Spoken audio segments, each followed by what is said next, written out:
Moving on to the next session, which is a case study. We have a joint case study focusing on optimized payment terms and working capital with AI.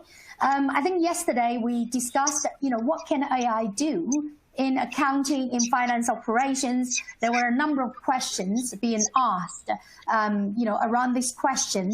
So our next two speakers, hopefully we'll be able to share some practical suggestions, around this topic as well. So without further ado, I would love to introduce two speakers. First speaker, Danny Thompson, SVP for Market and Product Strategy from apexanalytix. Together with Danny, we also have Alfonso Ricotta, Global Finance Change Management Lead from Indeed. So welcome, Alfonso and Danny, to start your presentation. I can see that both of you are on screen, which is great. Just quickly before you guys start, there is a little bit of a background. I can't pinpoint from who. So can I just remind you, if you're not speaking, keep yourself on mute, please, so we can reduce that background. Well, the floor is yours, guys. Thank you so much, Alfonso. It's great to see you again.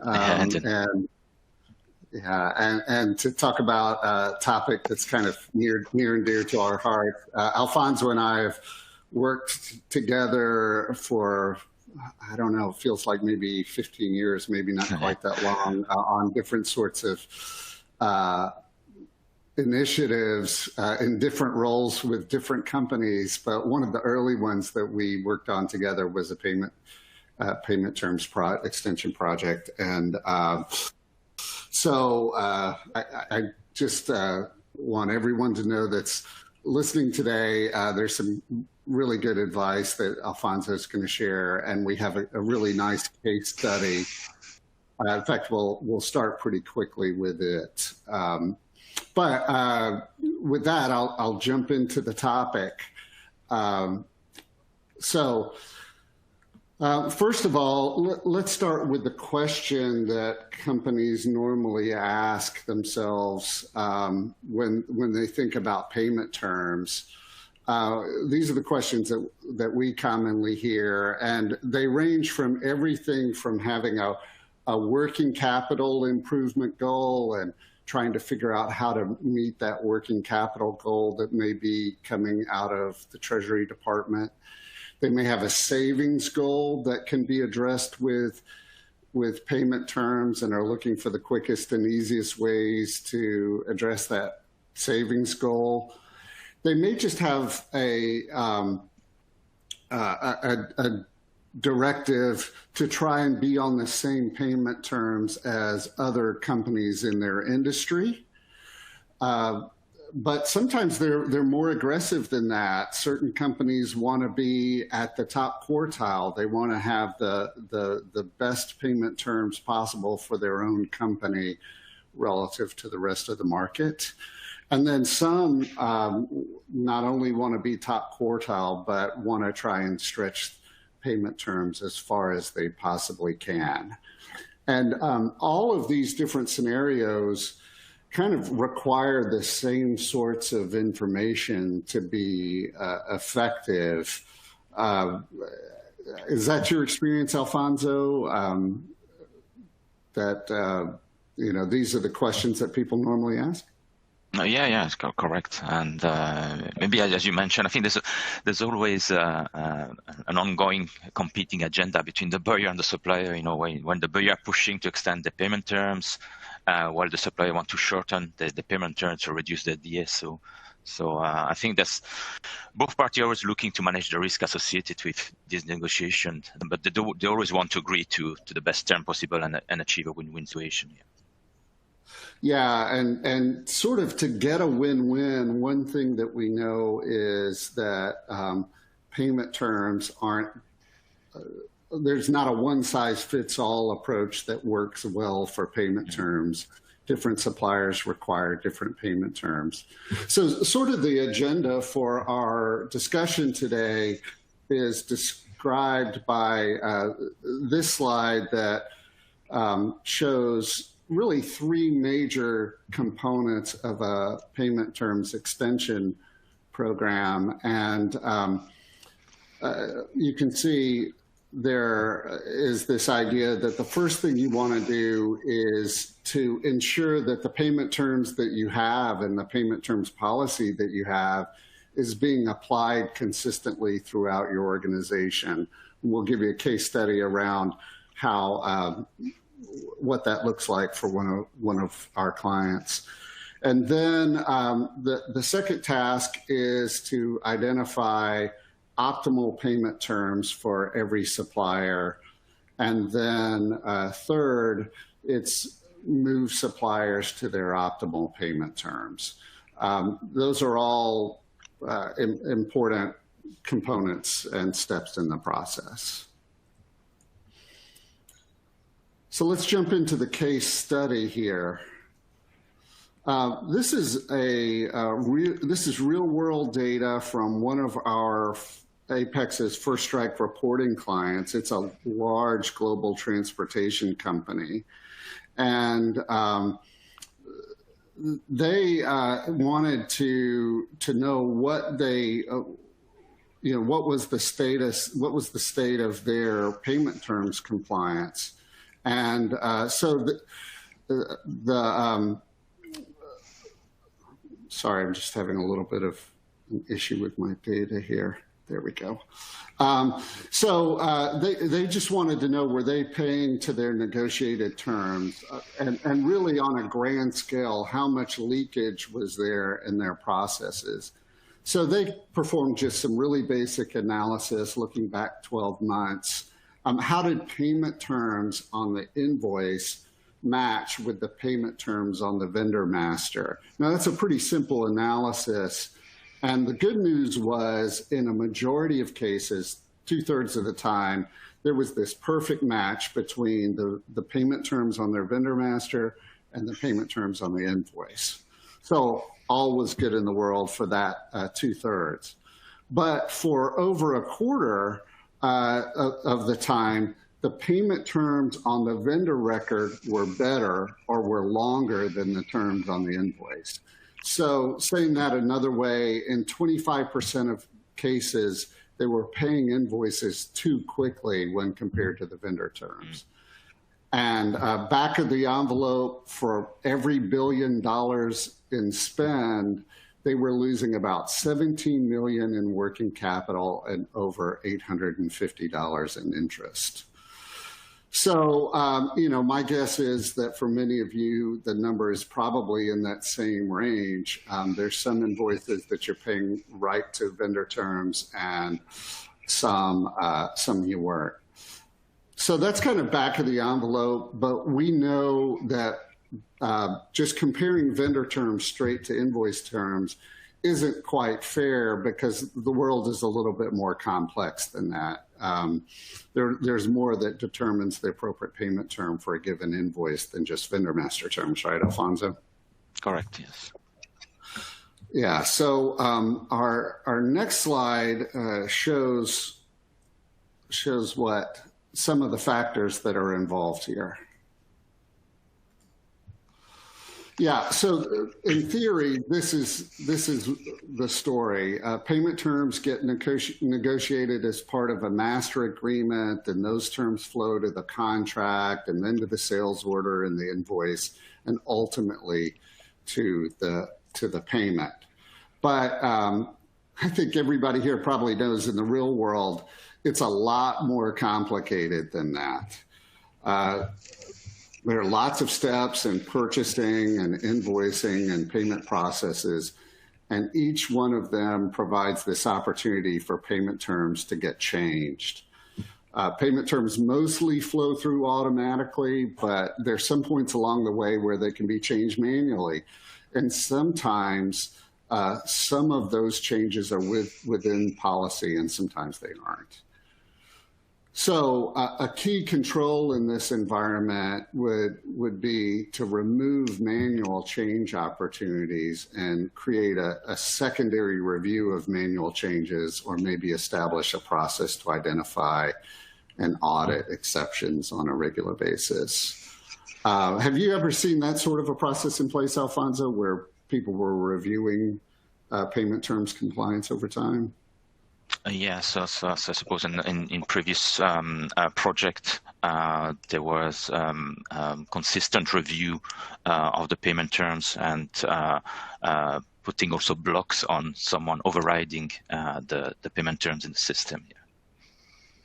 Yeah, so the blocks on those manual changes are really important. I think a key here is just to recognize that the ERPs tend to be pretty flexible here. So you need a control in place that's probably outside the controls of the ERP, or maybe you have to implement a strict control for this to work.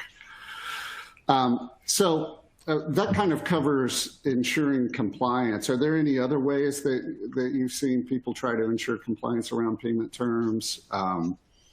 I know sometimes people have rules that they give their invoice processors around the contents of an invoice, what's being charged, et cetera, like policy books. Yeah. So let's talk about identifying the optimal payment terms for your supplier, now that we've covered ensuring compliance. And the first topic related to ensuring the appropriate payment terms are set for your supplier on the vendor master, we need to start by talking about government regulations. So Alfonso, you're really familiar with all of these, especially in the EU. You want to share with us? Yes, so I'm just so basically, if you're considering really increasing your payment terms as part of your DPO extension strategy, you really need to take into account the rules and regulation in the targeted market. So what I'm going to do is just I'm going to cover the current requirement in the EU and briefly also kind of discuss the Prompt Payment Act in the UK. So in the EU, really, the payment terms are really regulated in the European Union by the Late Payment Directive, which is aimed really at improving the situation for companies experiencing delays in payment, both in the public and in the private sector. So what the directive has introduced are fixed term of payment in the EU, which are 60 days in the private sectors and 30 days in the public sectors. So the directive also regulated the interest rate to be applied for late payment, which is set at 8% above it's the European Central Bank rate. Well, it's actually the refinancing rate, which is close to 0%. I think it's 0.05% now. So in addition to this late payment interest, the supplier is also entitled to charge a compensation fee towards the recovery cost, which is based on the value of the invoice or the debt. There's a minimum, it's around 40 euro if the debt is up to 1,000 euro, and a maximum of 100 euro for the debt over 10,000 euro. So the supplier, it's only for the supplier, so the supplier is not required really to provide any evidence for the recovery cost. Again, so in order to enforce the directive, so each member states do need to pass an additional law or legislation in the country. So, but they can accept the directive as is or create a kind of a variant of the directive with potentially more stricter condition. And I will provide a few examples in a few minutes in the next slide.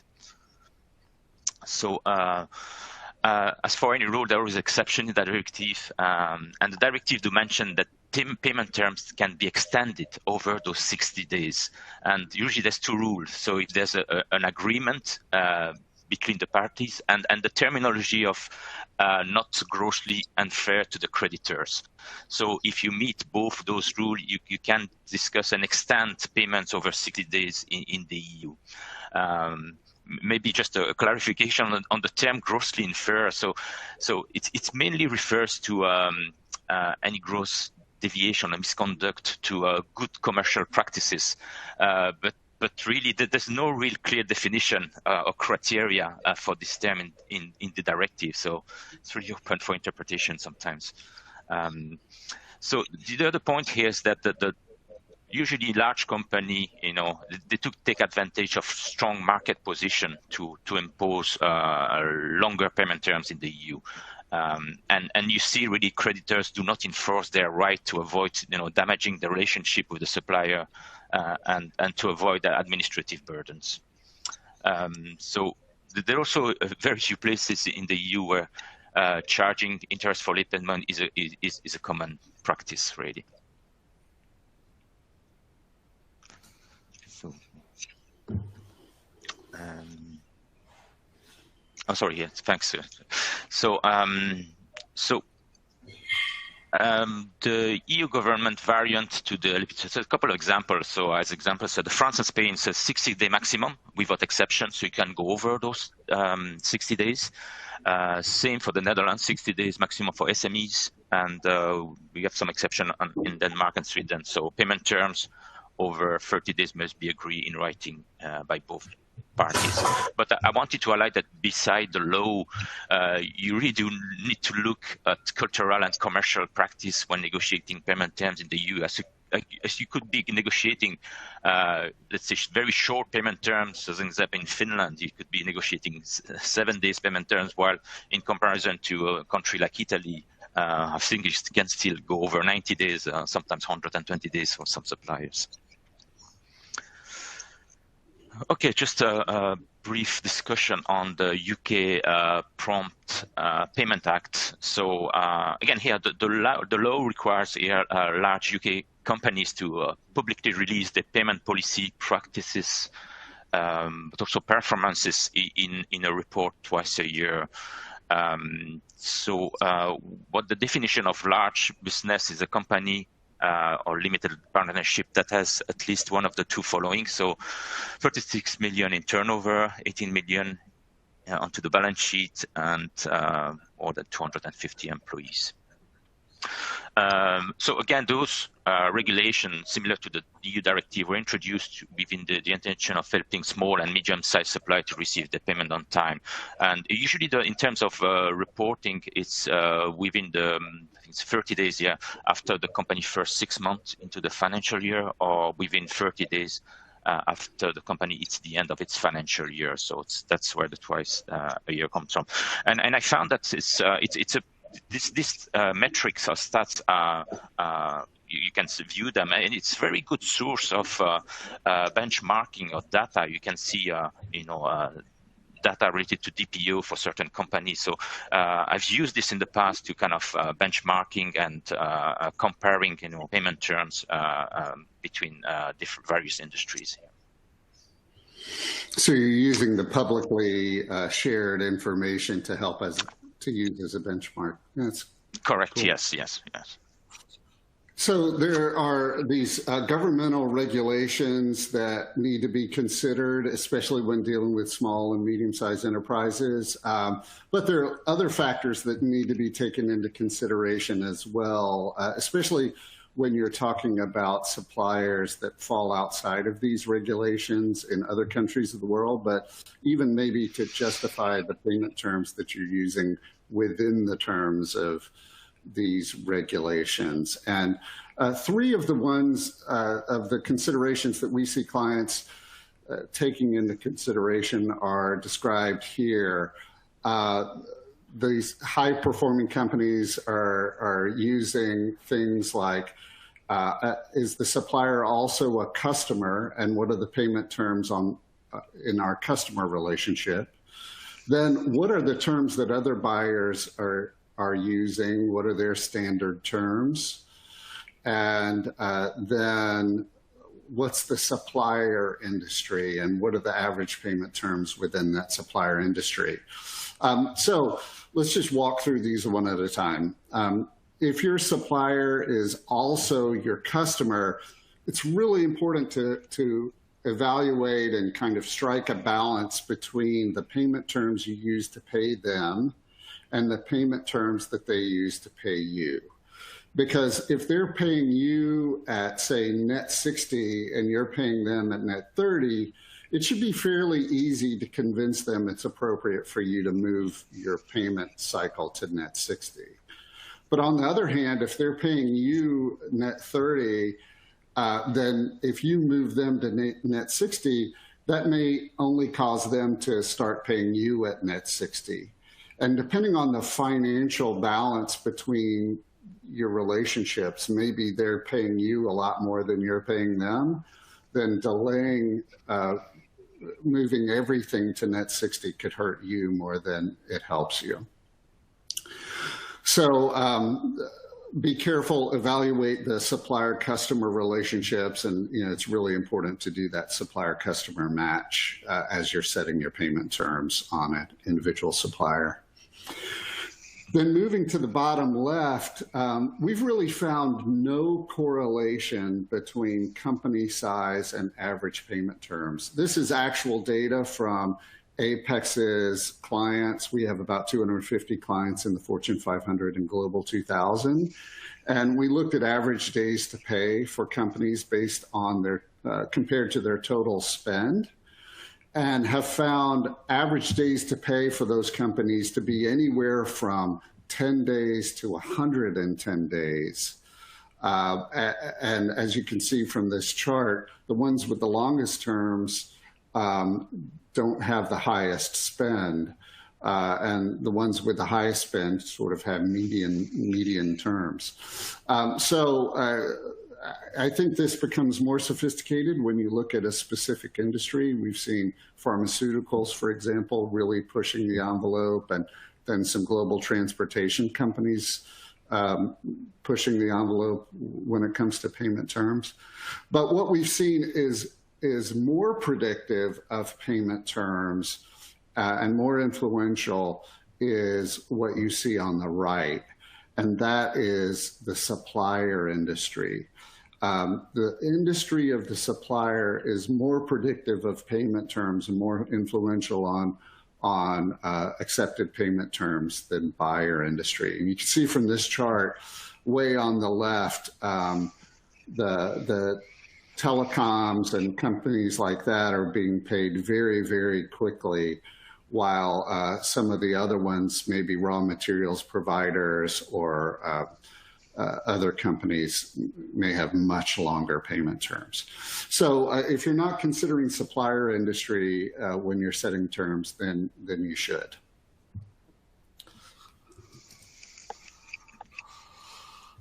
So that brings us to a little bit of a summary. Earlier, we talked about the 3 things that you should be doing to as part of a payment terms optimization program. Let's talk a little bit about how technology and different sort of automation solutions can help you achieve these 3 things. And the first one is around ensuring terms compliance across the organization and throughout the AP cycle. And 2 that we have identified, we spoke earlier about continuous monitoring for compliance with payment terms. And that really comes from appropriate reporting. There are solutions out there. Apex has one, but you can create your own that monitor the relationship between the vendor terms and the invoice terms. But another key factor we've seen that drives compliance is if you can build your payment terms rules into your supplier onboarding process, especially if you have an automated supplier onboarding process, you can create business rules that automatically default the supplier to appropriate terms for their industry and region, and take into consideration the global regulations to apply the appropriate payment terms to the supplier. And in some cases, you can even offer options to the supplier to choose maybe between a discount payment term and a given net payment term. Have you had much success with applying payment terms during the supplier onboarding process, Alfonso? Is that part of the process that you've seen? Yes, I suppose So before going that, I think that it's a lot of measurement and analysis. So we kind of in previous experience, we look a lot at in doing some analysis on the spend categories and looking at our top suppliers or working on the Pareto. So basically 20% of the supplier generate 80% of the spend. So it's just looking at, further analysis on the payment terms just to ensure that, we're targeting the right supplier in terms of changing the payment terms, looking at renegotiating the contract as part of the process. But there's several steps that we have performed in terms of changing payment terms globally anyway in previous companies. Yeah. So the first column here is really just about setting up systems that monitor and try to get payment terms right the first time. The middle pillar here is about looking at and trying to identify the optimal payment term for a given supplier. And you can get that some by looking at your own history, but there are more and more data sources becoming available for you to look at what suppliers in a certain industry are paying sort of across the board, or how quickly they're being paid across the board. And some of that can be trend analysis, and in other cases, there are predictive analytics that can be used to determine what payment terms a given supplier will use. So the networks, and Apex has a database of 40 million suppliers where we calculate or try to predict which payment terms are most appropriate for the supplier based on their history and their industry, the region of the world they're in, et cetera. And so what some companies do is they take their existing vendor base and bump it up against analytics like that to get a prediction of what payment terms are appropriate for every supplier. Because if you can get the right payment term presented to a supplier, either as they're onboarding or as you're executing a payment terms change, then it just reduces noise and pain and friction with the supplier. And then for your existing suppliers, it's one thing to know what payment term you should have for them, but then the process of moving them to the new payment term, it can be done well and it can be done poorly. I know many years ago, the method was just move everybody to the new payment term and see who screams. But due to the regulations and just people learning that can create a disruption with your supplier base, there's a better way to do it. And Alfonso, I know you've got a lot of experience moving payment terms. What are some of the steps that you would follow besides determining the right payment term for the supplier? Yeah, again, as you mentioned, we don't want to impact the relationship with some of the key suppliers. So looking at really at critical supplier.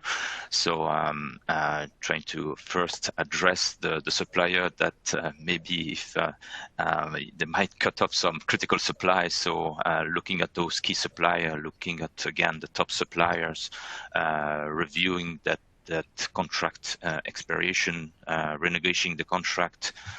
Usually we had ignored low volume, low value suppliers, so just don't focus on them.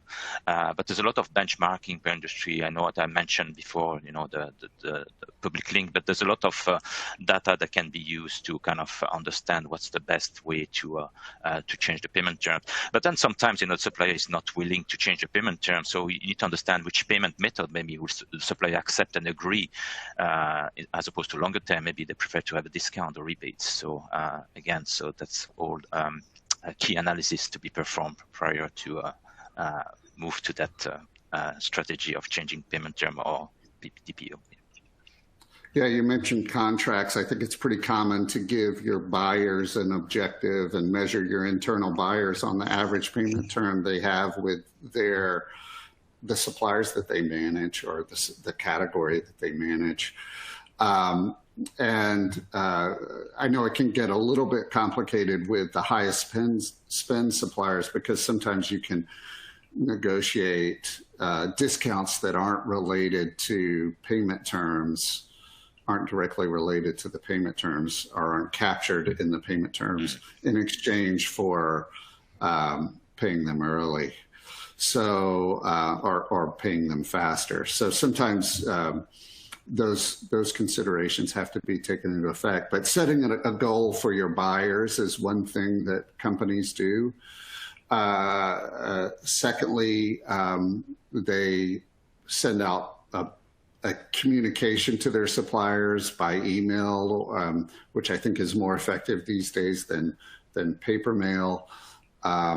Maybe supported by a phone call, just informing people that you're moving to a new payment term, and that as long as you have a reasonable term that is well researched for the supplier, the chances of that being accepted are pretty low. And even in the old days, when companies would just push everybody's payment terms out to a set payment term, there would be some pushback, but it tended to be a few suppliers. I know in our prior experience when this was done, less than 5% of suppliers raised the question when we extended payment terms. Now that 5% can create noise and pain, but so you really want much fewer than 5% pushing back. And I think the newer models with benchmarking data can help you avoid those sorts of problems. But we achieved our working capital goals pretty well just through that communication strategy. Yeah. And I was mentioning low volume, low value, but what we did for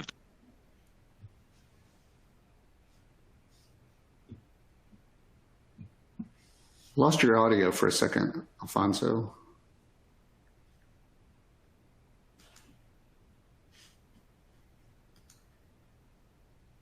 Can you hear me?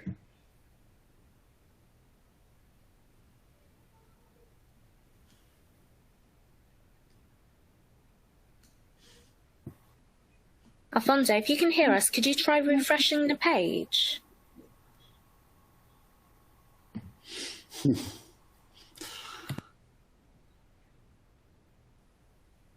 Well, I think he was talking about what happens with low volume and low spend suppliers. And I think what's pretty common in that space is to extend payment terms for them, but then offer them an early payment option through dynamic discounting, or maybe offer them a discount payment term, so that if they are a supplier that is interested in early payments, they can get them. And this is especially true. We hear suppliers who maybe have a healthy financial status, but they're growing very fast. And this is really common for, say, media or marketing companies or fast-growing service providers. They can get a lot more value out of taking an early payment and applying that to their own growth than the maybe 1 or 2% you might charge them for taking an early payment. And the good thing about traditional negotiated discount payment terms can often take a lot of resources to manage through the negotiation. But if you have something like an automated dynamic discounting solution in place for the suppliers, then that offer to the supplier can be fully automated, so it doesn't require any human intervention. And the supplier can even reply via email, click a button in an email, or reply by email, or log into a portal and view which invoices, select which invoices they want to be paid early. And then the rest of the process is fully automated. The payment terms on the invoice get updated automatically, and the invoice gets paid early automatically. I don't know, Alfonso, are you back? Can you hear me? Yes. Okay, sorry. Good. Yeah, so I just mentioned early payment programs is one strategy companies use to address the long tail of suppliers that might not be subject to negotiation. Do you have anything else, Alfonso, before we go to Q&A? No, I think that no, I'm conscious of the time, so I think we better go to Q&A if. Sure. So have we had any questions come in? Yes, we've got a couple of questions. There's a question that's asking for a little bit of a further explanation on, so I think, Danny, you mentioned the 3 phases, monitoring payment terms, identifying optimal payment terms, and moving supplier to the optimal terms. So which phase is kind of AI applications being used in these 3 stages, and how is it being applied? Yeah, so I think the main place where we have AI being applied is in determining or predicting which payment term a supplier will accept. So in the case of apexanalytix, we have some predictive analytics that take into account supplier behavior and on portals, their interactions with other clients, their industry, their region.